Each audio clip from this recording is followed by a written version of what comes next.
हम सभी के मन में यह जानने की विशेष इच्छा है कि इस प्रकृति का निर्माण कैसे हुआ। तो कहा जाता है कि जैसे पृथ्वी, जल, अग्नि, वायु, आकाश, ये 5 तत्व हैं और आकाशीय तत्व इन अवस्थाओं से अलग पदार्थ की एक अवस्था है।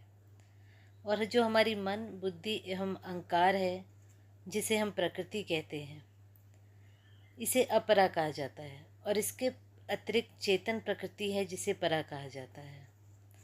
और इस परा और अपरा के संयोग से ही इस समस्त जगत की सृष्टि हुई है। समस्त पदार्थ इन्हीं दोनों के संयोग से ही उत्पन्न हुआ है, किंतु इन सब की जो उत्पत्ति है वो मूल तत्व से हुई है।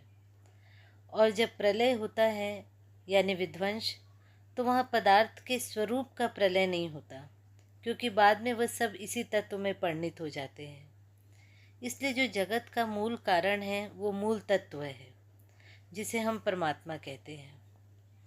और पूरा संपूर्ण जगत जो है वो इसी सूत्र में ही छिपा हुआ है।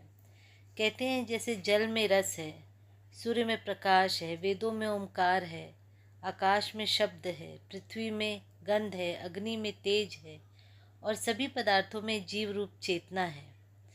यह सब उस मूल तत्व का ही परिणाम है और इस मूल तत्व के अलावा इस सृष्टि में कुछ भी नहीं। हमारी जो इंद्रियां होती है वो इस जगत का जो निर्माण हुआ है, ये इंद्रियां उसकी अनुभूति करती हैं, पर जो इंद्री है वो उस तत्व को अनुभूत कर पाने में असमर्थ होती है। इसलिए इस जगत के सभी जो माया रूप है वो इस तत्व से बनते तो हैं, किंतु वे भ्रम रूप होते हैं। उनमें तत्व नहीं होता, न ही तत्व में उन स्वरूपों का कोई अस्तित्व होता है। इन सब का अस्तित्व जीवों की सिर्फ अनुभूति में होता है।